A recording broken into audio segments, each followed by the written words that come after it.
Bapak, Ibu, serta Zoominar Milad Syekh Yusuf Al-Makassari yang ke-396 yang saya bersama berbahagia.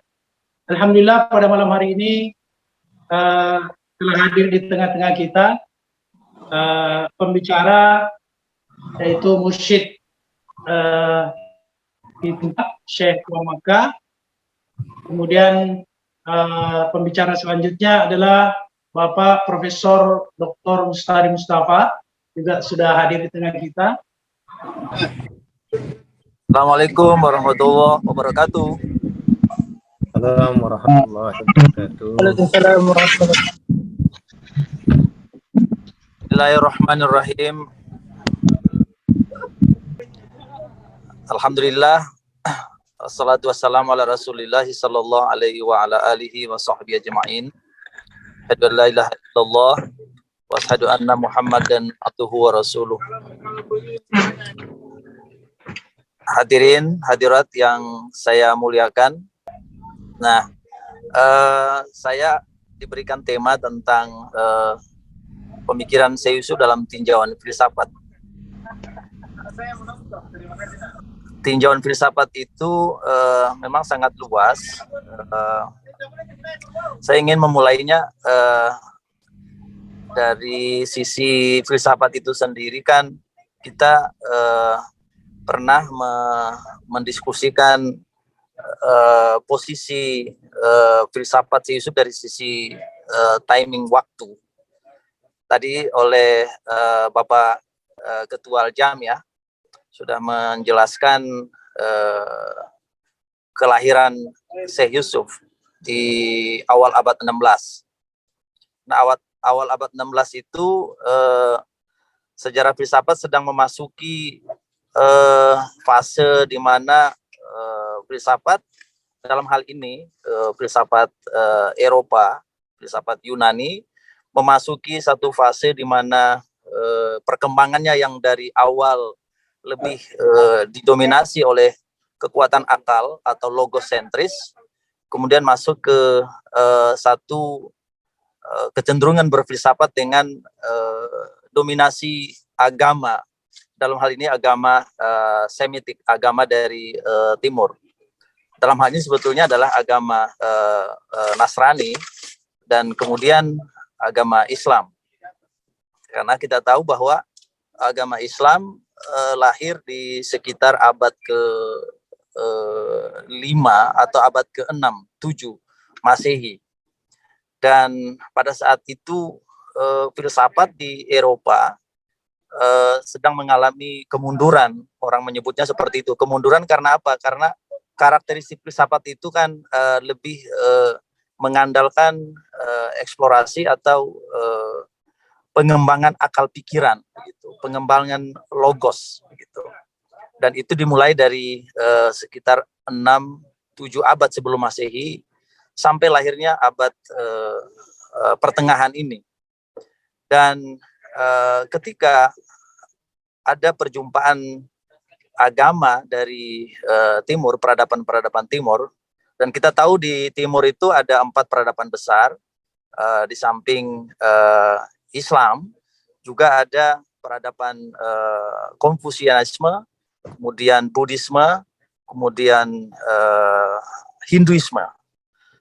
Nah, ketika peradaban Timur ini berjumpa atau memasuki Eropa yang saat itu masih didominasi oleh pengaruh filsafat, maka saat itu Eropa sebetulnya sedang ada ketegangan antara mereka-mereka yang sangat gandrung terhadap filsafat dengan mereka yang merasa ingin berontak. Nah, kehadiran peradaban dari Timur dalam hal ini waktu itu adalah agama Nasrani, itu dijadikan sebagai alat untuk melakukan counter pemikiran hingga counter pada pencarian kebenaran ketika itu.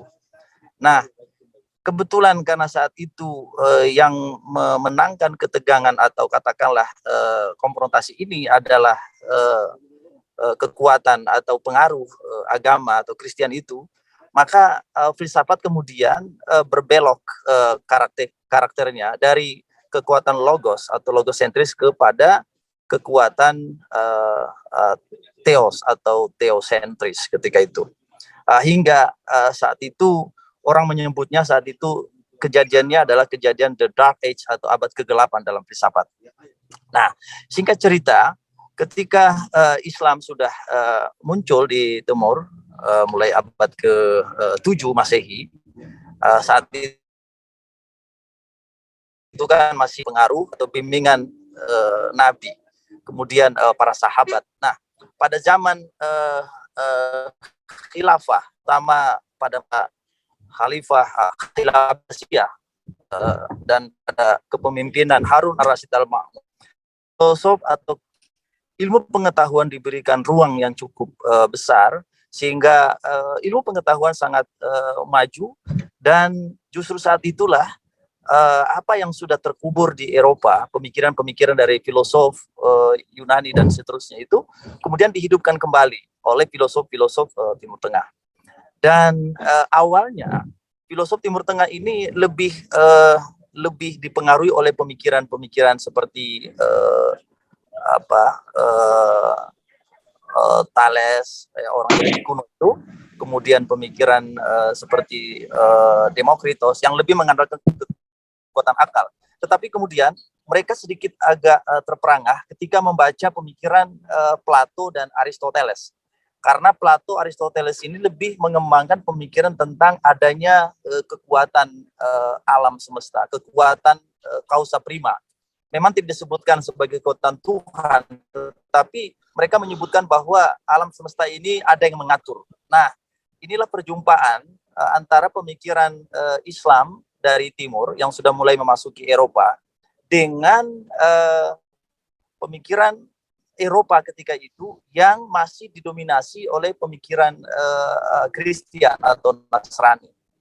Nah, perjumpaan semacam inilah yang kemudian disebut sebagai titik jumpa atau titik temu antara Islam, kita sebut saja sebagai filsafat Islam, dengan pemikiran Yunani, Eropa, atau peradaban Eropa ketika itu. Titik temunya adalah ada satu keyakinan bahwa alam semesta ini digerakkan oleh yang maha menggerakkan atau yang maha mengatur.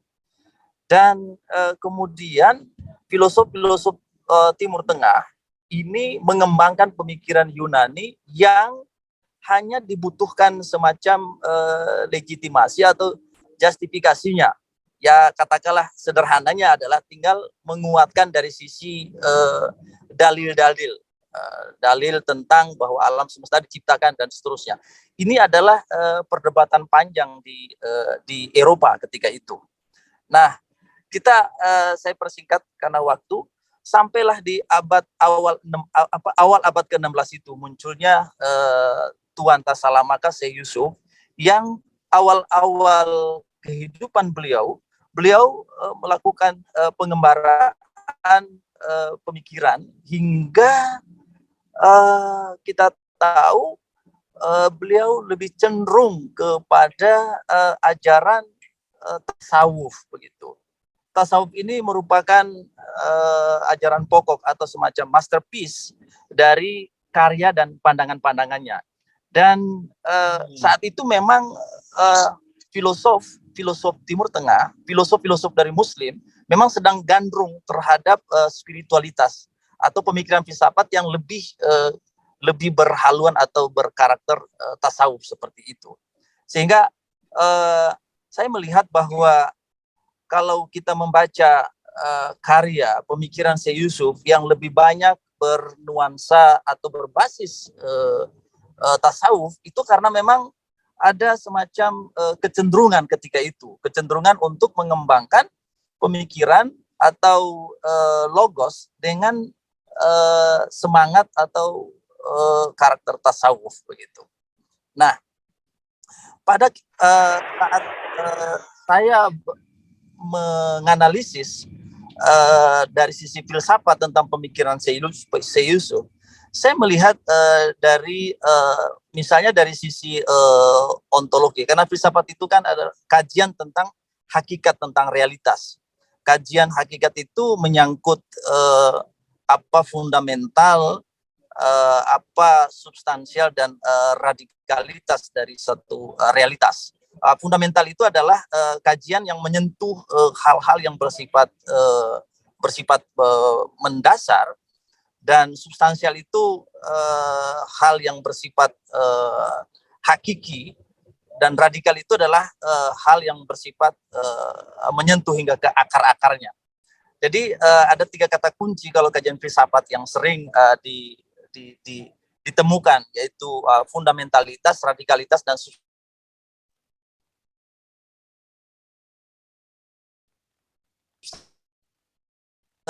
tiga. Yang pertama adalah ontologi. Kalau ontologi pemikiran si Yusuf, saya melihat bahwa karena masterpiece pemikirannya itu lebih banyak bernuansa tasawuf, dan tasawuf itu kalau saya membaca satu karyanya, karena ada banyak karya si Yusuf, kurang lebih 28, ada yang sampai menemukan 30 karya si Yusuf. Satu diantaranya adalah karya yang berjudul An-Nafhah atau hembusan dari Ceylon. Nah, dalam karyanya ini, Yusuf menjelaskan tentang jalan-jalan menuju Tuhan. Jadi dari sisi judul ini kita bisa membayangkan, atau saya membayangkan, bahwa ontologi pemikiran Yusuf itu adalah upaya untuk menghayati kehidupan ini dengan jalan untuk selalu mencari dan menuju Tuhan, menuju Tuhan. Jadi proses kehidupan ini adalah proses untuk mencari dan menemukan Tuhan. Ini adalah ontologi pemikiran Yusuf.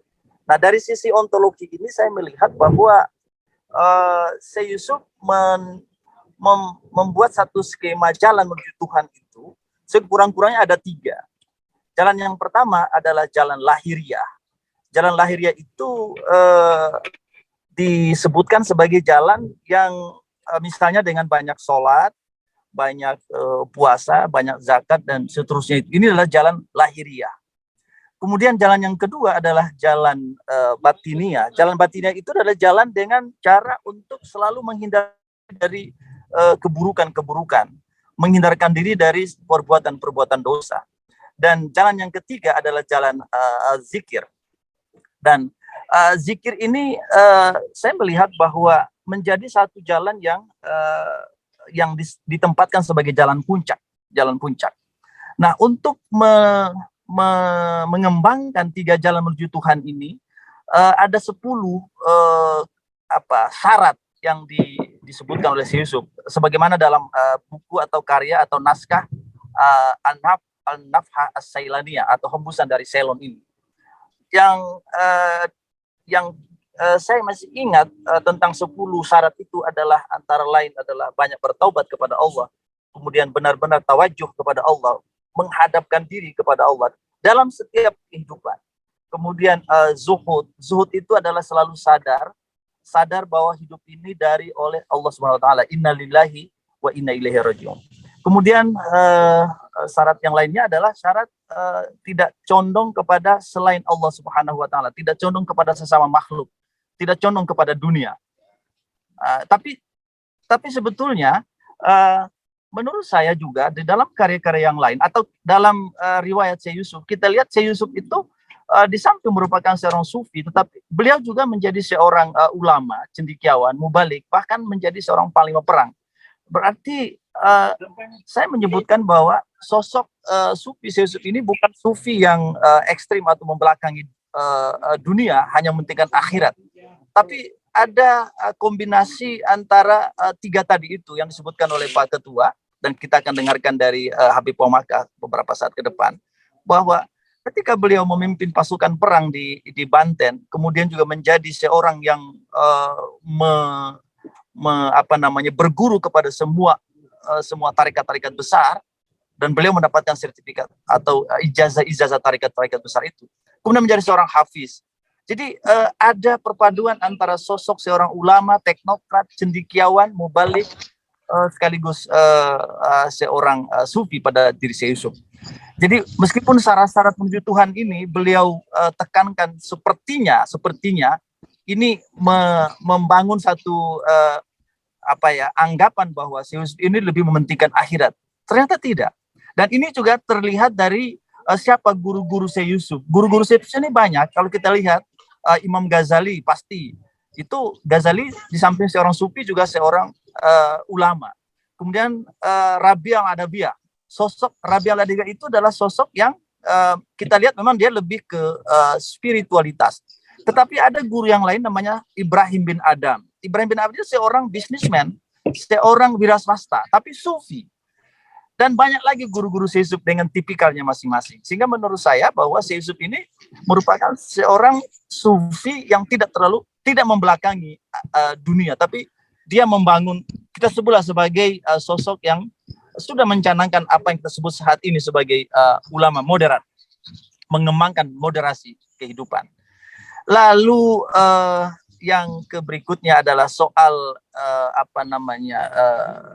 epistemologi pemikiran Syekh Yusuf. Saya melihat bahwa pencarian atau metodologi atau ilmu yang dikembangkan oleh Syekh Yusuf ya tetap bersumber kepada Al-Quran dan As-Sunnah, karena saya melihat bahwa Syekh Yusuf mengajarkan kepada kita bahwa untuk mencari kebenaran hakiki memang harus menguasai dua kitab atau dua pusaka ini, yaitu seperti hadis Rasulullah SAW, yaitu Al-Quran dan As-Sunnah. Karena inilah basis. Dan kita tahu Syekh Yusuf sejak muda sudah merupakan seorang hafiz. Dan yang terakhir adalah soal aksiologi pemikiran, soal nilai-nilai pemikiran Syekh Yusuf. Saya persingkat begini.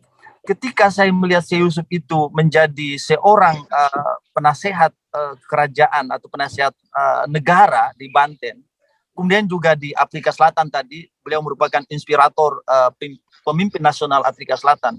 Menurut saya, Syekh Yusuf membangun satu kesan bahwa ilmu atau kita sebut sebagai pemikiran itu tidak boleh hanya untuk diri sendiri, termasuk juga tidak boleh hanya untuk satu aspek.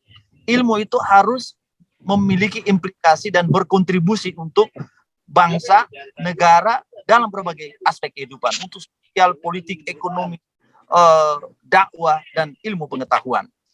Nah, ini yang saya bisa jelaskan kepada Bapak Ibu, mohon izin Habib, bahwa tinjauan filsafat pemikiran Syekh Yusuf ini sangat jelas, bisa dilihat dalam karya-karyanya, dan yang paling jelas lagi adalah dilihat dari sepak terjang Syekh Yusuf ketika masih hidup. Demikian pengantar diskusi dari saya. Terima kasih, mohon maaf, mohon izin sekali lagi kepada Habib Puang Maka dan para senior. Hadanallah wa iyyakum ajma'in. Assalamualaikum warahmatullahi wabarakatuh. Waalaikumsalam warahmatullahi wabarakatuh. Assalamualaikum warahmatullahi wabarakatuh.